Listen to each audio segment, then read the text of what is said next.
Supreme ಕೋರ್ಟ್ಗೆ ಹೋಗಿದ್ದಾರೆ.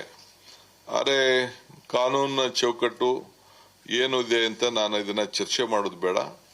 ಸರ್ಕಾರ ಏನಾದ್ರು ಹೋದಾಗ ಅವರು ಅವ್ರದೇ ಆದಂತ ಒಂದು ಅಭಿಪ್ರಾಯ ಬರ್ತಾರೆ, ಕೇಳ್ತಾರೆ, ನಾವು ಅದಕ್ಕೆ ಉತ್ತರ ಕೊಡಬೇಕು.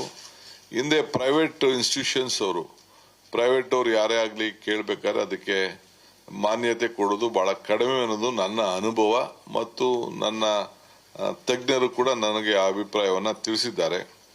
ಸೊ ನಾವು ಬಹಳ ಹುಷಾರಾಗಿ ಯಾವ್ದಾದ್ರು ಕೆಲವು ಕೋರ್ಟ್ನ ಹ್ಯಾಂಡಲ್ ಮಾಡೋಂಥ ಸಂದರ್ಭದಲ್ಲಿ ಅನೇಕ ಹಿರಿಯರ ಅನುಭವವನ್ನು ಕೂಡ ನಾವು ಗಮನದಲ್ಲಿ ನಾವು ಇಟ್ಕೊಳ್ಬೇಕಾಗ್ತದೆ.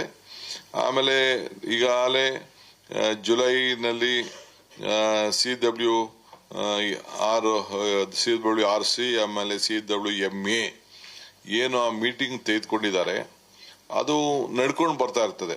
ಅದು ಒಂದೊಂದು 15 ದಿನಕ್ಕೆ ಒಂದೊಂದ್ಸತಿ ಒಂದೊಂದು ತೀರ್ಪು ಬರ್ತದೆ. ಅವರು ನಮ್ಮ ನೀರಿನ ಪರಿಸ್ಥಿತಿ ಕೂಡ ಅವ್ರಿಗೆ ಮಾಹಿತಿ ಇದೆ. ನಿಮ್ಗೆ ಹೆಂಗೆ ಮಾಹಿತಿ ನಮ್ಮ ಮಾಧ್ಯಮದವ್ರಿಗೆ, ರೈತರಿಗೆ, ಅಧಿಕಾರಿಗಳಿಗೆ ಸಿಗ್ತದೆ, ಹಂಗೆ ಕೇಂದ್ರ ಸರ್ಕಾರ ಕೂಡ, ಕೇಂದ್ರ ಸರ್ಕಾರ ಆಗಿರ್ಬೋದು, ರೆಗ್ಯುಲೇಟರಿ ಅಥಾರಿಟಿ ಇರ್ಬೋದು, ಮ್ಯಾನೇಜ್ಮೆಂಟ್ ಅಥಾರಿಟಿ ಇರ್ಬೋದು,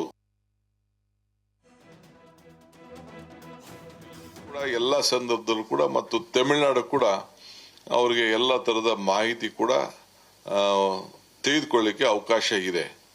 ಅದರಿಂದ ನಾವು ಬಹಳ ಜಾಗೃತಿಯಾಗಿ ನಮ್ಮ ರಾಜ್ಯದ ಹಿತವನ್ನ ಕೂಡ ಕಾಪಾಡಬೇಕಾಗ್ತದೆ.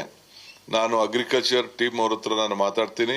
ವ್ಯವಸಾಯಕ್ಕೆ ಸಂಬಂಧಪಟ್ಟಂತೆ ಯಾವ ರೀತಿ ಮಾರ್ಗದರ್ಶನ ಕೊಡಬೇಕು ಅವರು ಕೂಡ ನಾವು ರೈತರಿಗೆ ಕೊಡ್ತೇವೆ.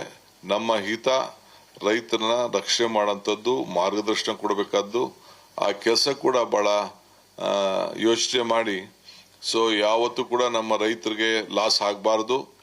ಆಮೇಲೆ ಗಮನ ಡ್ಯಾಮಿನ ಪರಿಸ್ಥಿತಿ ನೋಡಿಕೊಂಡು ಮತ್ತು ಬರಗಾಲದಲ್ಲಿ ಏನು ಪ್ರೈಮ್ ಮಿನಿಸ್ಟ್ರೇ ನಮಗೆಲ್ಲ ಮುಂದೆ ವಾರ್ನಿಂಗ್ ಕೊಟ್ಟಿದ್ರು, ಅದು ಕೂಡ ಗಮನದಲ್ಲಿ ಇಟ್ಕೊಂಡು ನಾವು ಬೆಳೆಗಳನ್ನ ಯಾವ ಬೆಳೆ ಹಾಕಬೇಕು ಅಂತೇಳಿ ನಮ್ಮ ಅಗ್ರಿಕಲ್ಚರ್ ಯೂನಿವರ್ಸಿಟಿ ಮತ್ತು ನಮ್ಮ technical team, agriculture technical team ಅವರು ಕೂಡ ನಾವು ರೈತರಿಗೆ ಆ ಜಿಲ್ಲೆಗೆ ಸಂಬಂಧಪಟ್ಟಂತೆ ಪ್ರತ್ಯೇಕವಾಗಿ ಆ ಜಿಲ್ಲೆಗೆ ಏನೇನು ಆಗಬೇಕು ಅನ್ನೋದನ್ನ ಅವ್ರಿಗೆ ಮಾರ್ಗದರ್ಶನ ಕೊಡುವಂತ ಕಾರ್ಯಕ್ರಮ ಕೂಡ ನಾವು ರೂಪಿಸ್ತೇವೆ ಅನ್ನೋ ಮಾತನ್ನ ಈ ಸಂದರ್ಭದಲ್ಲಿ ಹೇಳಲಿಕ್ಕೆ ವಹಿಸ್ತೇನೆ.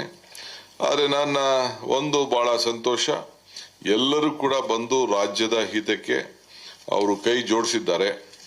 ಗೌರವಾನ್ವಿತ ಪ್ರಧಾನಮಂತ್ರಿಗಳಾಗಿದ್ದಂತ ದೇವೇಗೌಡರು ಕೂಡ ನಾನು ಬರ್ಲಿಕ್ಕೆ ಸಾಧ್ಯ ಇಲ್ಲ, ನಾನು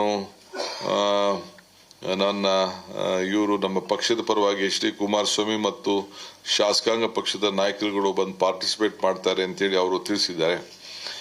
ಈ ಮಧ್ಯದಲ್ಲಿ ನಾನು ಜೋಸೆಫ್ ವಿಜಯ್ರವರು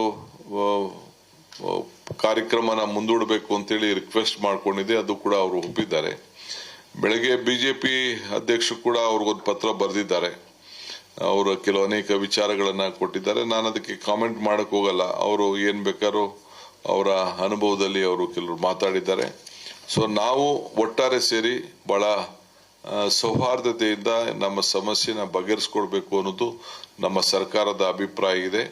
ಸೊ ಅದಕ್ಕೆ ಪ್ರತಿ ಹಂತದಲ್ಲೂ ಕೂಡ ರೈತರು ಕೂಡ ಚರ್ಚೆ ಮಾಡಬೇಕಾಗ್ತದೆ, ಜನರ ಪ್ರತಿನಿಧಿಗಳು ಕೂಡ ಚರ್ಚೆ ಮಾಡಬೇಕಾಗ್ತದೆ, ಮತ್ತು ನಮ್ಮ ಲೀಗಲ್ ಟೀಮ್ ಜೊತೆಗೆ ನಮ್ಮ ಅಧಿಕಾರಿಗಳು ಕೂಡ ಅವರನ್ನು ಕೂಡ ಎಲ್ಲರನ್ನು ವಿಶ್ವಾಸಕ್ಕೆ ತೆಗೆದುಕೊಂಡು ರೈತರ ಬೆಳೆ ಮತ್ತು ನೀರು ಯಾವ ಸಂದರ್ಭದಲ್ಲಿ ಬಿಡಬೇಕು, ಆ ರೈತರಿಗೆ ಏನು ಮಾರ್ಗದರ್ಶನ ಕೊಡಬೇಕು, ಆ ನಿಟ್ಟಿನಲ್ಲಿ ನಮ್ಮ ಸರ್ಕಾರ ಬದ್ಧವಾಗಿದೆ. ಇನ್ನ ಬರಗಾಲದ ಛಾಯೆ ಇನ್ನ ಇದೆ. ನಾವು ಬರಗಾಲದ ಘೋಷಣೆ ಮಾಡೋ ವಿಚಾರ, ಮತ್ತೊಂದು ವಿಚಾರ ಈಗ ಸದ್ಯಕ್ಕೆ ತೀರ್ಮಾನ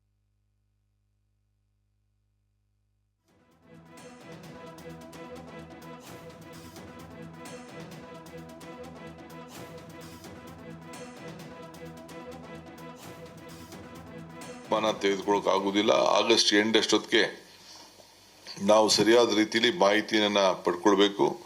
ನಮ್ಮ ಎಲ್ಲ ಮಿನಿಸ್ಟರ್ಸ್ ಕೂಡ ಈಗಾಗಲೇ ನಮ್ಮ ಜಿಲ್ಲೆಗಳಿಗೆ ಭೇಟಿಯನ್ನು ಕೊಟ್ಟು ಅವ್ರದೇ ಆದಂತ ವರದಿಯನ್ನು ಕೂಡ ಅವರು ಕೊಡ್ತಾ ಇದ್ದಾರೆ. ಇನ್ನು ಮುಂದೊಂದು ದಿನದಲ್ಲೂ ಕೂಡ ಎಲ್ಲ ಮಂತ್ರಿಗಳು ಕೂಡ ಅವ್ರು ಹೋಗಿ ತೆರಳಿ ಅವರು ಕೂಡ ಎಲ್ಲ ರೈತರ ಹತ್ರ ಚರ್ಚೆ ಮಾಡಿ ವಾಸ್ತವಾಂಶವನ್ನ ಆ ಪ್ರತಿಯೊಂದು ತಾಲೂಕಲ್ಲೂ ಕೂಡ ತಿಳ್ಕೊಂಡು ಅವರು ಕೂಡ ನನಗೆ ವರದಿಯನ್ನು ಕೊಡ್ತಾರೆ.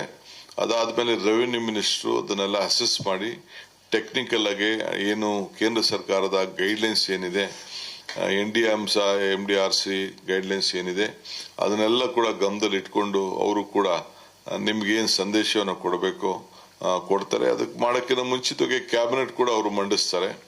ಕ್ಯಾಬಿನೆಟ್ ಅಲ್ಲಿ ಕೂಡ ನಾವು ಅದನ್ನೆಲ್ಲ ಕೂತ್ಕೊಂಡು ಚರ್ಚೆ ಮಾಡಿ, ನನಗೆ ಯಾವುದೋ ಒಂದು ತಾಲೂಕು ಬೇಕು ಅಂತ ನಾನು ಸೇರಿಸ್ಲಿಕ್ಕೆ ಆಗುದಿಲ್ಲ, ಇಲ್ಲ ಯಾವ್ದೋ ಒಂದು ತಾಲೂಕು ಬಿಡಿ ಅಂತ ಹೇಳಿದ್ರು ಬಿಡ್ಲಿಕ್ಕೆ ಸಾಧ್ಯ ಇಲ್ಲ. ಇರೋಂತ ಏನು ಒಂದು ವಾಸ್ತವಾಂಶ ಏನಿದೆ, ನೀರಿನ ಮತ್ತು ಹವಾ ಮತ್ತು ಮಳೆ ಇದನ್ನೆಲ್ಲ ಕೂಡ ಗಮನದಲ್ಲಿ ಇಟ್ಕೊಂಡು